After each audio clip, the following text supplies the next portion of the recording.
Hello ಮಕ್ಕಳೇ, ನಾವಿವತ್ತು 6ನೇ ತರಗತಿ ವಿಜ್ಞಾನದ 2ನೇ ಪಾಠವನ್ನು ನೋಡೋಣ. ಆಹಾರದ ಘಟಕಗಳು. ನಾವು ತಿನ್ನುವ ಆಹಾರ ಪದಾರ್ಥಗಳ ಪಟ್ಟಿಯನ್ನು ಅಧ್ಯಾಯ 1ರಲ್ಲಿ ಮಾಡಿದೆವು. ಭಾರತದ ವಿವಿಧ ಭಾಗಗಳಲ್ಲಿ ಜನರು ತಿನ್ನುವ ಆಹಾರ ಪದಾರ್ಥಗಳನ್ನು ಗುರುತಿಸಿ ಭಾರತದ ನಕ್ಷೆಯಲ್ಲಿ ಅವುಗಳನ್ನು ಗುರುತು ಮಾಡಿದೆವು. ನೀವು ಮಾಡಿದಿರಾ?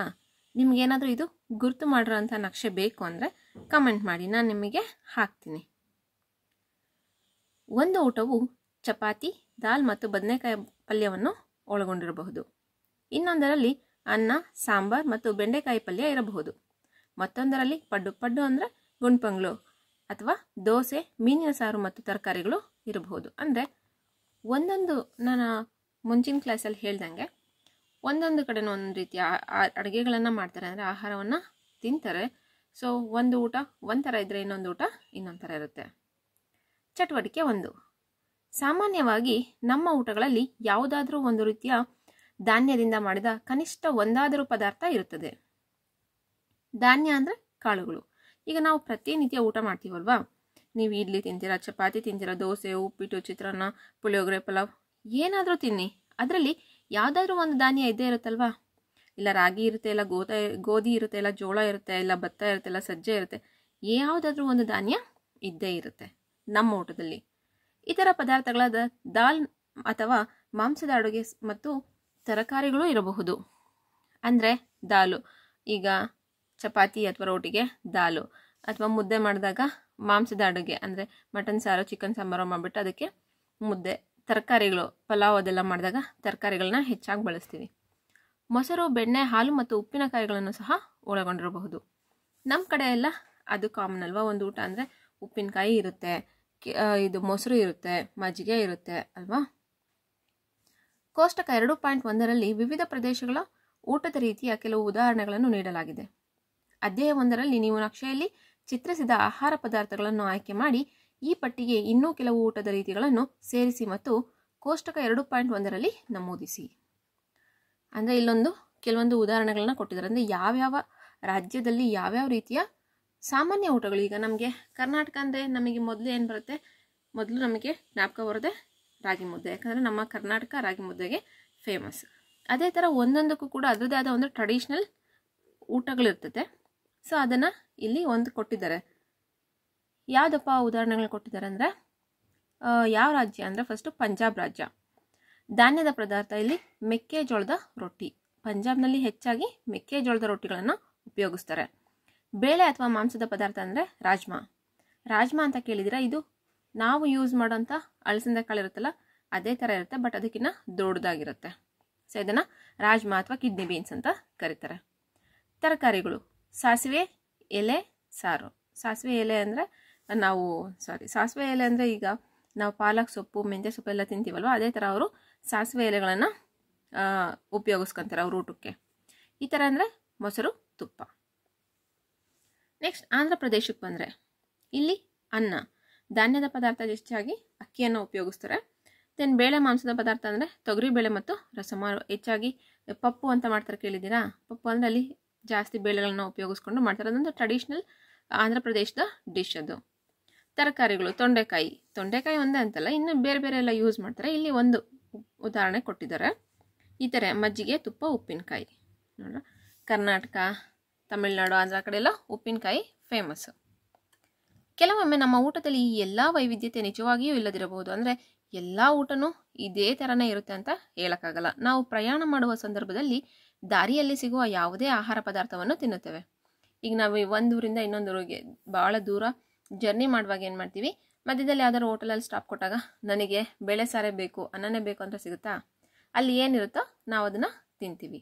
ಬಹಳಷ್ಟು ಸಮಯದಲ್ಲಿ ನಮ್ಮಲ್ಲಿ ಕೆಲವರಿಗೆ ಇಂತಹ ವೈವಿಧ್ಯಮಯ ಆಹಾರ ಪದಾರ್ಥಗಳನ್ನು ತಿನ್ನಲು ಸಾಧ್ಯವಾಗದಿರಬಹುದು. ಕೆಲವೊಂದು ಸಲ ಅಡುಗೆ ಮಾಡೋದಕ್ಕೆ ಲೇಟ್ ಆಗುತ್ತೆ ಅಂತೇಳಿ ನಾವು ಏನಿರುತ್ತೆ ಅದನ್ನು ತಿಂದೋಗ್ಬೋದು. ಅಥವಾ ಇನ್ನೂ ಕೆಲವೊಂದು ಸಲ ತರಕಾರಿಗಳನ್ನ ನಾವು ಬೇಗ ತರೋಕ್ಕಾಗ್ದೇ ತಿಂದೇನೆ ಇರ್ಬೋದು. ಅಂದರೆ ಎಲ್ಲ ಊಟನೂ ಒಂದೇ ಥರ ಇರುತ್ತೆ ಅಂತ ನಾವು ಹೇಳೋಕ್ಕಾಗಲ್ಲ. ಸಾಮಾನ್ಯವಾಗಿ ಊಟದಲ್ಲಿ ಇಂತಹ ವೈವಿಧ್ಯತೆ ಇರಲು ಯಾವುದೋ ಕಾರಣ ಇರಲೇಬೇಕು. ಕೆಲವು ವಿಶೇಷ ಉದ್ದೇಶಗಳಿಗಾಗಿ ನಮ್ಮ ದೇಹಕ್ಕೆ ವಿಭಿನ್ನ ರೀತಿಯ ಆಹಾರದ ಅವಶ್ಯಕತೆ ಇದೆ ಎಂದು ನೀವು ಆಲೋಚಿಸುತ್ತೀರಾ? ಹೌದಲ್ವಾ? ನಮ್ಮ ದೇಹದ ಒಂದೊಂದು ಅಂಗನೂ ಬೆಳವಣಿಗೆ ಆಗಬೇಕು ಅಂದರೆ ಅದಕ್ಕೆ ಅದರದೇ ಆದ ಒಂದು ಪ್ರೋಟೀನ್ಸ್ ವಿಟಮಿನ್ಸ್ ಎಲ್ಲ ಬೇಕಲ್ವಾ. ಸೊ ಒಂದೊಂದು ವಿಭಿನ್ನ ರೀತಿಯ ಆಹಾರಗಳು ನಮಗೆ ಬೇಕೇ ಬೇಕಾಗ್ತವೆ. ನಾವೇನಾದರೂ ನಾವು ಒಂದು ಫುಲ್ ಜೀವನ ಅಲ್ಲ, ಒಂದು ತಿಂಗಳು ಪೂರ್ತಿ ಬರೀ ಅನ್ನ ಸಾಂಬಾರು ಬರೀ ಅದನ್ನೇ ತಿನ್ಕೊಂಡಿರೋಕ್ಕಾಗುತ್ತಾ? ಅಂದರೆ ಒಂದೇ ಥರ ಸಾಂಬಾರು ಒಂದೇ ಥರ ಆಗಲ್ಲ ಅಲ್ವಾ. ಅನ್ನ ಒಂದೇ ಆದ್ರೂ ಸಾಂಬಾರಂತೂ ಬೇರೆ ಬೇರೆ ಇದ್ದೇ ಇರುತ್ತಲ್ವಾ. ಸೊ ಹಾಗೆ ನಾವು ಪ್ರತಿನಿತ್ಯನೂ ವಿವಿಧ ರೀತಿಯ ಆಹಾರಗಳನ್ನು ಅಂದರೆ ವಿಭಿನ್ನ ರೀತಿಯ ಆಹಾರಗಳನ್ನ ನಾವು ಉಪಯೋಗಿಸ್ತೇವೆ. 2.1 ವಿವಿಧ ಆಹಾರ ಪದಾರ್ಥಗಳು ಏನನ್ನು ಒಳಗೊಂಡಿರುತ್ತವೆ? ಪ್ರತಿಯೊಂದು ಅಡುಗೆಯು ಪ್ರಾಣಿ ಅಥವಾ ಸಸ್ಯಗಳಿಂದ ದೊರಕುವ ಒಂದು ಅಥವಾ ಹೆಚ್ಚು ಘಟಕಾಂಶಗಳಿಂದ ಆಗಿರುತ್ತದೆ ಎಂದು ನಮಗೆ ತಿಳಿದಿದೆ. ಪ್ರತಿಯೊಂದು ಅಡುಗೆ ಪ್ರಾಣಿ ಅಥವಾ ಸಸ್ಯದಿಂದ, ಈಗ ಪ್ರಾಣಿಯಿಂದ ಏನು ದೊರೆಯುತ್ತೆ? ಮಾಂಸ, ಮೊಟ್ಟೆ ಅದು ದೊರೆಯುತ್ತೆ. ಸಸ್ಯದಿಂದ ಕಾಳುಗಳು ದೊರೆಯುತ್ತವೆ, ತರಕಾರಿ, ಹಣ್ಣುಗಳು ದೊರೆಯುತ್ತವೆ. ಇದರಲ್ಲಿ ಯಾವ್ದಾದ್ರು ನಾವು ಉಪಯೋಗಿಸ್ಕೊಂಡು ಅಡುಗೆ ಮಾಡ್ತೀವಿ. ನಮ್ಮ ದೇಹಕ್ಕೆ ಅವಶ್ಯಕವಾದ ಕೆಲವು ಅಂಶಗಳು ಈ ಘಟಕಾಂಶದಲ್ಲಿ ಇರುತ್ತದೆ. ಆ ಅಂಶಗಳನ್ನು ಪೋಷಕಗಳು ಎಂದು ಕರೆಯುತ್ತೇವೆ, ನ್ಯೂಟ್ರಿಯೆಂಟ್ಸ್. ನಮ್ಮ ದೇಹ ಬೆಳವಣಿಗೆಗೆ ಬೇಕಾಗಿರುವಂತಹ ಘಟಕಾಂಶಗಳು ಅವು ಪೋಷಕಗಳು. ಅವನ್ನು ನಾವು ಇಂಗ್ಲಿಷಲ್ಲಿ ನ್ಯೂಟ್ರಿಯೆಂಟ್ಸ್ ಅಂತ ಕರಿತೀವಿ.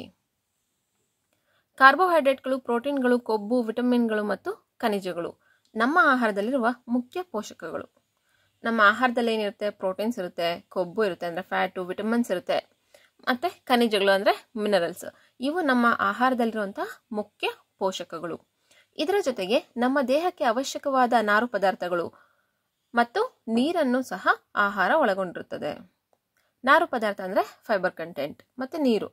ನಮ್ಮ ಆಹಾರದಲ್ಲಿ ಈಗ ಯಾವುದಾದ್ರು ಒಂದು ನಾವು ತರಕಾರಿ ತಗೊಂಡ್ವಿ ಅಂದರೆ ಅದರಲ್ಲಿ ಎಷ್ಟೋ % ಅಷ್ಟು ನೀರಿನ ಅಂಶ ಇದ್ದೇ ಇರುತ್ತೆ. ಮತ್ತು ನಾವು ಕೂಡ ನೀರನ್ನು ಕುಡಿತೀವಿ.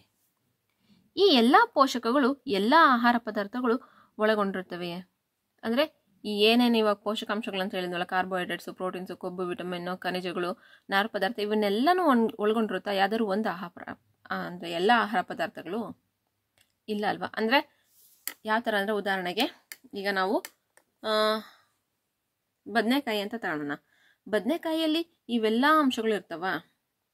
ಅಥವಾ ಬೆಂಡೆಕಾಯಿ ಎಲ್ಲ ಅಂಶಗಳು ಇರ್ತವಾ? ಇಲ್ಲ ಅಲ್ವಾ. ಒಂದೊಂದರಲ್ಲೂ ಒಂದೊಂದು ರೀತಿಯ ಪೋಷಕಾಂಶಗಳು ಇರ್ತವೆ. ಕೆಲವು ಬೇಯಿಸಿದ ಆಹಾರದಲ್ಲಿ ಮತ್ತು ಬೇಯಿಸಿದ ಘಟಕಾಂಶದಲ್ಲಿ ಒಂದು ಅಥವಾ ಹೆಚ್ಚು ಪೋಷಕಗಳು ಇರುತ್ತವೆಯೇ ಎಂಬುದನ್ನು ನಾವು ಸರಳ ವಿಧಾನಗಳಿಂದ ಪರೀಕ್ಷಿಸಬಹುದು. ಒಂದು ಅಥವಾ ಹೆಚ್ಚು ಪೋಷಕಾಂಶಗಳು ಕೆಲವೊಂದು ಬೇಯಿಸಿರೋಂಥ ಪದಾರ್ಥಗಳು, ಕೆಲವೊಂದು ಬೇಯಿಸದೇ ಇರುವಂಥ ಪದಾರ್ಥಗಳಲ್ಲಿ ಇದಾವ ಅಂತೇಳಿ ನಾವು ಪರೀಕ್ಷಿಸಬಹುದು.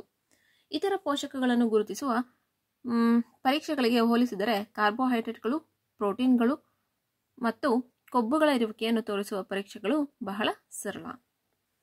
ಇದರಲ್ಲಿ ಕಾರ್ಬೋಹೈಡ್ರೇಟ್ಸ್ ಆಯ್ತಾ, ಪ್ರೋಟೀನ್ ಆಯ್ತಾ ಅಥವಾ ಫ್ಯಾಟ್ ಆಯ್ತಾ ಅಂತೇಳಿ ಪರೀಕ್ಷೆ ಮಾಡೋದು ಬೇರೆ ಪರೀಕ್ಷೆಗಳಿಗೆ ಹೋಲಿಸಿದರೆ ಇವು ಬಹಳ ಸರಳ.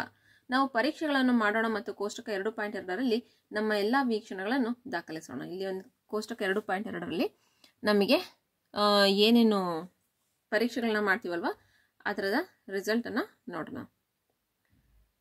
ಈ ಪರೀಕ್ಷೆಗಳನ್ನು ಮಾಡಲು ಕಾಸ್ಟಿಕ್ ಸೋಡಾ, ಕಾಪರ್ ಸಲ್ಫೇಟ್ ಮತ್ತು ಅಯೋಡಿನ್ ದ್ರಾವಣಗಳು ನಿಮಗೆ ಬೇಕಾಗುತ್ತವೆ. ಕೆಲವು ಪ್ರಾಣಾಳಗಳು ಮತ್ತು ಒಂದು ಹನಿಗ ಅಂದರೆ ಡ್ರಾಪರ್ ಅಂದರೆ ನೀವು ಈಗ ಸಣ್ಣ ಮಕ್ಕಳಿಗೆ ಏನಪ್ಪ ಟಾನಿಕ್ ಹಾಕೋದಕ್ಕೆ ಯೂಸ್ ಮಾಡ್ತಾರಲ್ವ ಡ್ರಾಪರ್, ಆ ಥರದ ಡ್ರಾಪರ್, ಅದನ್ನು ಕನ್ನಡದಲ್ಲಿ ಹನಿಗ ಅಂತ ಕರೀತಾರೆ, ಕೂಡ ನಿಮಗೆ ಬೇಕು. ಅದೊಂದು ನಮಗೆ ಬೇಕಾಗುತ್ತೆ. ಇವೆಲ್ಲ ನಮಗೆ ಪರೀಕ್ಷೆ ಮಾಡೋದಕ್ಕೆ ಬೇಕಾಗಿರುವಂತಹ ಸಲಕರಣೆಗಳು. ಬೇಯಿಸಿದ ಮತ್ತು ಬೇಯಿಸದೇ ಇರುವ ಆಹಾರ ಪದಾರ್ಥಗಳ ಮೇಲೆ ಈ ಪರೀಕ್ಷೆಗಳನ್ನು ಮಾಡಲು ಪ್ರಯತ್ನಿಸಿ. ಕೆಲವೊಂದು ಬೇಯಿಸಿರುವಂಥ ಪದಾರ್ಥಗಳು, ಕೆಲವೊಂದು ಬೇಯಿಸದೇ ಇರುವಂತಹ ಪದಾರ್ಥಗಳು. ಈ ಪರೀಕ್ಷೆಗಳ ವೀಕ್ಷಣೆಯನ್ನು ದಾಖಲಿಸುವ ರೀತಿಯನ್ನು ಕೋಷ್ಟಕ 2.2ರಲ್ಲಿ ತೋರಿಸಿದೆ. ಕೆಲವು ಆಹಾರ ಪದಾರ್ಥಗಳನ್ನು ಈ ಕೋಷ್ಟಕದಲ್ಲಿ ಕೊಡಲಾಗಿದೆ. ಇವುಗಳನ್ನು ಬಳಸಿ ನಿಮಗೆ ದೊರೆಯುವ ಯಾವುದಾದರೂ ಆಹಾರ ಪದಾರ್ಥಗಳನ್ನು ಬಳಸಿ ಪರೀಕ್ಷೆಗಳನ್ನು ನಡೆಸಬಹುದು. ಅದರಲ್ಲಿ ಕೊಟ್ಟಿರುವೆ ಅಂತಲ್ಲ, ನಿಮಗೆ ಹತ್ತಿರದಲ್ಲಿ ಏನು ಸಿಗ್ತವೆ, ನಿಮಗೆ ಏನೇನು ಅವೈಲಬಲ್ ಇದಾವೋ ಅವನ್ನು ಉಪಯೋಗಿಸ್ಕೊಂಡು ನೀವು ಪರೀಕ್ಷೆಗಳನ್ನು ಮಾಡ್ಬೋದು. ಈ ಪರೀಕ್ಷೆಗಳನ್ನು ತುಂಬ ಎಚ್ಚರಿಕೆಯಿಂದ ನಿರ್ವಹಿಸಿ ಮತ್ತು ಯಾವುದೇ ರಾಸಾಯನಿಕ ರುಚಿ ನೋಡುವುದಾಗಲಿ ಅಥವಾ ತಿನ್ನುವುದಾಗಲಿ ಮಾಡಲು ಪ್ರಯತ್ನಿಸಿದ್ರಿ. ಕೆಮಿಕಲ್ಸ್ನ ಅಂದರೆ ನಾವಿವಾಗ ಏನಾದರೂ ಒಂದು ಪರೀಕ್ಷೆ ಮಾಡ್ತಾ ಇದ್ದೀವಿ, ಕೆಮಿಕಲ್ಸ್ನ ಉಪಯೋಗಿಸ್ಕೊಂಡು ಅಂದರೆ ಅಲ್ಲಿ ಇರೋಂತಹ ಯಾವುದೇ ಪದಾರ್ಥಗಳನ್ನ ನಮ್ಮ ಬಾಯಿಗೆ ಟಚ್ ಮಾಡಬಾರ್ದು. ಯಾಕಂದರೆ ಅದರಲ್ಲಿ ಕೆಮಿಕಲ್ಸ್ ಇರ್ಬೋದು, ಅದೇನಾದರೂ ರಿಯಾಕ್ಷನ್ ಆಗ್ಬೋದು ಅಲ್ವಾ. ನಿಮಗೆ ಅವಶ್ಯಕವಿರುವ ಮೊದಲೇ ತಯಾರಾದ ದ್ರಾವಣಗಳು ಲಭ್ಯವಿದ್ದಲ್ಲಿ ಈ ಕೆಳಗಿನಂತೆ ನಿಮ್ಮ ಶಿಕ್ಷಕರು ಅವುಗಳನ್ನು ತಯಾರಿಸಬಹುದು. ಇವಾಗ ಇಲ್ಲೊಂದು ಆವಾಗಲೇ ಹೇಳಿದ್ರಲ್ವ ಏನೇನು ಕೆಮಿಕಲ್ಸ್ ಬೇಕಂತ, ಅವನ್ನ ತಯಾರಿಸೋದು ಹೆಂಗೆ ಅಂತೇಳಿ ಕೊಟ್ಟಿದ್ದಾರೆ. ಒಂದು ಪ್ರಮಾಣದಲ್ಲಿ ಅರ್ಧದಷ್ಟು ನೀರು ತುಂಬಿಸಿ, ಕೆಲವು ಹನಿ ಟಿಂಚರ್ ಅಯೋಡಿನ್, ಈ ಟಿಂಚರ್ ನೋಡಿರಲ್ಲ ಗಾಯ ಆದಾಗೆಲ್ಲ ಹಾಕ್ತಾರಲ್ವ ಅದು, ಸೇರಿಸುವುದರ ಮೂಲಕ ದುರ್ಬಲ ಅಯೋಡಿನ್ ದ್ರಾವಣ ತಯಾರಿಸಬಹುದು. ದುರ್ಬಲ ಅಯೋಡಿನ್ ದ್ರಾವಣ ಹೆಂಗೆ ತಯಾರಿಸ್ತಾರೆ ಅಂದರೆ, ಒಂದು ಪ್ರಣಾಳ ತಣ್ಣದು. ಪ್ರಣಾಳ ಅಂದರೆ ಹೆಂಗಿರುತ್ತೆ ಅಂದರೆ, ಇಲ್ಲಿ ಹಾಕ್ತೀನಿ ನೋಡಿ, ಅದರಲ್ಲಿ ಏನು ಮಾಡೋದು, ಟಿಂಚರ್ನ ಕೆಲವು ಹನಿಗಳನ್ನ ಹಾಕಿದರೆ ಅಲ್ಲಿ ದುರ್ಬಲ ಅಯೋಡಿನ್ ದ್ರಾವಣ ತಯಾರಾಗುತ್ತೆ. ನೆಕ್ಸ್ಟ್ 100 ಮಿಲಿಲೀಟರ್ ಅಥವಾ ml, ಮಿಲಿಲೀಟರ್ ಅಂದರೆ ml ಗೊತ್ತಲ್ವಾ, ನೀರಿನಲ್ಲಿ 2 ಗ್ರಾಂ ಕಾಪರ್ ಸಲ್ಫೇಟನ್ನು ಕರಗಿಸುವುದರ ಮೂಲಕ ಕಾಪರ್ ಸಲ್ಫೇಟ್ ದ್ರಾವಣವನ್ನು ತಯಾರಿಸಬಹುದು. ಕಾಪರ್ ಸಲ್ಫೇಟ್ ಅಂತೇಳಿ ಇವೆಲ್ಲ ಎಲ್ಲಿ ಸಿಗುತ್ತಪ್ಪ ಅಂದರೆ, ಇದು ಪ್ರಯೋಗಶಾಲೆಗೆ ಅಂತೇಳಿ ಬೇಕಾಗಿರೋಂಥ ಏನು ಕೆಮಿಕಲ್ಸ್ ಸಿಗ್ತಾವೋ ಆ ಅಂಗಡಿಗೆ ಹೋಗಿ ಕೇಳಿದರೆ ಇದು ಕೂಡ ಸಿಗುತ್ತೆ. 100 ml ನೀರಿನಲ್ಲಿ 10 ಗ್ರಾಂ ಕಾಸ್ಟಿಕ್ ಸೋಡಾವನ್ನು ಕರಗಿಸಿದಾಗ ನಮಗೆ ಬೇಕಾದ ಕಾಸ್ಟಿಕ್ ಸೋಡಾ ದ್ರಾವಣ ತಯಾರಾಗುತ್ತದೆ. ಇದನ್ನಷ್ಟು 100 ml ನೀರನ್ನು ತಗೊಂಡ್ಬಿಟ್ಟು ಅದಕ್ಕೆ 10 ಗ್ರಾಮ್ ಅಷ್ಟು ಕಾಸ್ಟಿಕ್ ಸೋಡಾ ಕರಗಿಸಿ ನಮಗೆ ಬೇಕಾದಂತಹ ಕಾಸ್ಟಿಕ್ ಸೋಡಾ ದ್ರಾವಣವನ್ನು ನಾವು ತಯಾರಿಸ್ಕೋಬಹುದು. ವಿವಿಧ ಆಹಾರ ಪದಾರ್ಥಗಳಲ್ಲಿ ಕಾರ್ಬೋಹೈಡ್ರೇಟ್ಗಳು ಇವೆಯೇ ಎಂಬುದನ್ನು ತಿಳಿಯಲು ಅವುಗಳನ್ನು ಪರೀಕ್ಷಿಸುವುದರೊಂದಿಗೆ ಪ್ರಾರಂಭಿಸೋಣ. ಕಾರ್ಬೋಹೈಡ್ರೇಟ್ಗಳಲ್ಲಿ ಅನೇಕ ವಿಧಗಳಿವೆ. ನಮ್ಮ ಆಹಾರದಲ್ಲಿರುವ ಕಾರ್ಬೋಹೈಡ್ರೇಟ್ಗಳು ಮುಖ್ಯವಾಗಿ ಪಿಷ್ಟ ಮತ್ತು ಶರ್ಕರೆಗಳ ರೂಪದಲ್ಲಿ ಕಂಡುಬರುತ್ತವೆ. ಒಂದು ಆಹಾರ ಪದಾರ್ಥದಲ್ಲಿ ಪಿಷ್ಟ ಇರುವುದೇ ಎಂದು ನಾವು ಸುಲಭವಾಗಿ ಪರೀಕ್ಷಿಸಬಹುದು. ಕಾರ್ಬೋಹೈಡ್ರೇಟ್ಸ್ ಅಲ್ಲಿರುವಂಥ ಕಾಂಪೊನೆಂಟನ್ನು ನಾವು ಪರೀಕ್ಷೆ ಮಾಡಬೇಕಂದ್ರೆ ಅದನ್ನು ನಾವು ಟೆಸ್ಟ್ ಮಾಡಿ ತಿಳ್ಕೊಬೇಕು. ಅದರಲ್ಲಿ ಮುಖ್ಯವಾಗಿ ಶರ್ಕರ ಮತ್ತು ಪಿಷ್ಟಗಳಿರ್ತವೆ. ಪಿಷ್ಟಗಳ ರೂಪದಲ್ಲಿ ಕಾರ್ಬೋಹೈಡ್ರೇಟ್ ನಮಗೆ ಕಂಡುಬರ್ತವೆ. ಇದರಲ್ಲಿ ಪಿಷ್ಟ ಇದೆಯಾ ಅಂತ ಇಲ್ವಾ ಅಂತೇಳಿ ಪರೀಕ್ಷೆ ಮಾಡೋದಕ್ಕೆ ಇಲ್ಲೊಂದು ಪರೀಕ್ಷೆಯನ್ನು ಕೊಟ್ಟಿದ್ದಾರೆ. ಆ ಪರೀಕ್ಷೆ ಏನಂತ ನೋಡೋಣ. ಚಟುವಟಿಕೆ 2, ಪಿಷ್ಟದ ಪರೀಕ್ಷೆ. ಸ್ವಲ್ಪ ಪ್ರಮಾಣದ ಬೇಯಿಸಿದ ಘಟಕಾಂಶ ಅಥವಾ ಆಹಾರ ಪದಾರ್ಥವನ್ನು ತೆಗೆದುಕೊಳ್ಳಿ. ಬೇಯಿಸ ಇನ್ನು ಕುಕ್ ಆಗಿಲ್ಲದೆ ಇರೋವಂಥದ್ದು. 2-3 ಹನಿ ದುರ್ಬಲ ಅಯೋಡಿನ್ ದ್ರಾವಣ ಅದರ ಮೇಲೆ ಹಾಕಿ. ಇಲ್ಲಿ ನೋಡಿ ತೋರಿಸ್ತಾ ಇದ್ರಲ್ಲ ಚಿತ್ರದಲ್ಲಿ, ಆಹಾರ ಪದಾರ್ಥದ ಬಣ್ಣದಲ್ಲಿ ಏನಾದರೂ ಬದಲಾವಣೆಯಾಗಿದೆಯೇ ವೀಕ್ಷಿಸಿ. ಅದು ಕಪ್ಪು ಮಿಶ್ರಿತ ನೀಲಿ ಬಣ್ಣಕ್ಕೆ ತಿರುಗಿತೆ. ಪಿಷ್ಟನ ಪರೀಕ್ಷಿಸೋದು. ಇಲ್ಲಿ ಇಬ್ರು ಪರೀಕ್ಷೆ ಮಾಡ್ತಾ ಇದ್ದಾರೆ. ಇದೇನು ಮಾಡೋದಂದ್ರೆ, ಬೇಯಿಸದ ಅಂದರೆ ಯಾವ್ದಾದ್ರು ಒಂದು ಹಸಿ ತರಕಾರಿನ ಅಥವಾ ಏನಾದ್ರು ತಗೊಂಡ್ಬಿಟ್ಟು ಅದ್ರ ಮೇಲೆ 2-3 ಹನಿ ದುರ್ಬಲ ಅಯೋಡಿನ್ ದ್ರಾವಣ ಹಾಕಿದ್ರೆ ಏನಾಗುತ್ತೆ, ಅದರಲ್ಲಿ ಏನಾದರೂ ಬಣ್ಣ ಚೇಂಜ್ ಆದರೆ ಇದು ಕಪ್ಪು ಮಿಶ್ರಿತ ನೀಲಿ ಬಣ್ಣವು ಪಿಷ್ಟದ ಇರುವಿಕೆಯನ್ನು ಸೂಚಿಸುತ್ತದೆ. ಬಣ್ಣ ಚೇಂಜ್ ಆದರೆ ಅದರಲ್ಲಿ ಪಿಷ್ಟ ಇದೆ ಅಂತ.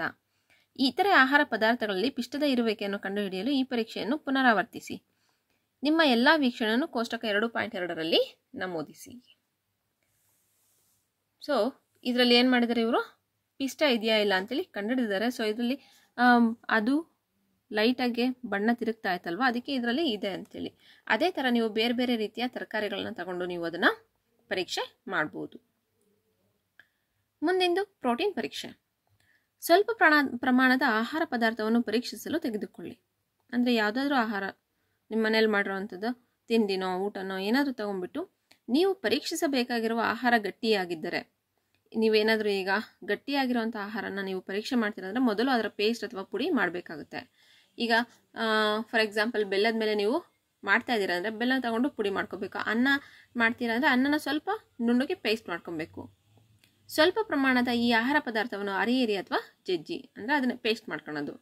ಇದರ ಸ್ವಲ್ಪ ಭಾಗವನ್ನು ಒಂದು ಸ್ವಚ್ಛವಾದ ಪ್ರಮಾಣದಲ್ಲಿ ತೆಗೆದುಕೊಂಡು ಅದಕ್ಕೆ ಸುಮಾರು 10 ಹನಿ ನೀರು ಹಾಕಿ ಪ್ರಣಾಳವನ್ನು ಕುಲುಕಿ. ಆ ಪ್ರಣಾಳಕ್ಕೆ ತಗೊಂಡ್ಬಿಟ್ಟು, ಇಲ್ಲಿದೆ ನೋಡಿ ಪ್ರಣಾಳ ಅಂದರೆ ಇಟ್ಕೊಂಡಿದ್ದಾರಲ್ವ ಇವರು, ಇದು ಪ್ರಣಾಳ. ಇದಕ್ಕೆ ಏನು ಮಾಡಬೇಕು, ಏನು ಆಹಾರ ಪದಾರ್ಥವನ್ನು ಜಜ್ಜಿರೋಂಥ ಆಹಾರ ಪದಾರ್ಥ ನಾವು ಹಾಕ್ಬಿಟ್ಟು ಅದಕ್ಕೆ ಒಂದು 10 ಹನಿ ನೀರು ಹಾಕಿ ಚೆನ್ನಾಗಿ ಅದನ್ನು ಕುಲುಕಬೇಕು. ಈಗ ಹನಿಗವನ್ನು ಬಳಸಿ, ಹನಿಗ ಅಂದರೆ ಡ್ರಾಪರ್ ಇಲ್ಲೈತೆ ನೋಡಿ ಅವ್ರು ಇಟ್ಕೊಂಡಿದ್ರಲ್ಲ ಕೈಯಲ್ಲಿ ಅದು. ಈ ಹನಿಗವನ್ನು ಬಳಸಿ 2 ಹನಿ ತಾಮ್ರದ ಸಲ್ಫೇಟ್ ದ್ರಾವಣ ಮತ್ತು 10 ಹನಿ ಕಾಸ್ಟಿಕ್ ಸೋಡಾ ದ್ರಾವಣವನ್ನು ಪ್ರಣಾಳಕ್ಕೆ ಹಾಕಿ, ಚಿತ್ರ 2.2ರಲ್ಲಿ ತೋರಿಸಿದ್ರಲ್ಲ ಆ ಥರ ಪ್ರಣಾಳವನ್ನು ಚೆನ್ನಾಗಿ ಕುಲುಕಿ ಮತ್ತು ಕೆಲವು ನಿಮಿಷಗಳವರೆಗೆ ಹಾಗೆಯೇ ಇರಲು ಬಿಡಿ. ಅದಕ್ಕೆಲ್ಲ ಏನು ಮಾಡಬೇಕು, 2 ಹನಿ ತಾಮ್ರದ ಸಲ್ಫೇಟು ಮತ್ತು 10 ಹನಿಯಷ್ಟು ಕಾಸ್ಟಿಕ್ ಸೋಡಾನ ಹಾಕಿಬಿಟ್ಟು ಚೆನ್ನಾಗಿ ಮಿಕ್ಸ್ ಮಾಡಿ ಶೇಕ್ ಮಾಡಿಬಿಟ್ಟು ಒಂದು ಕಡೆ 1-2 ನಿಮಿಷ ಹಾಗೆ ಬಿಡಬೇಕು. ನೀವು ಏನನ್ನು ನೋಡುವಿರಿ? ಪ್ರಣಾಳದಲ್ಲಿರುವ ವಸ್ತುಗಳು ನೇರಳೆ ಬಣ್ಣಕ್ಕೆ ಬದಲಾಗಿವೆ.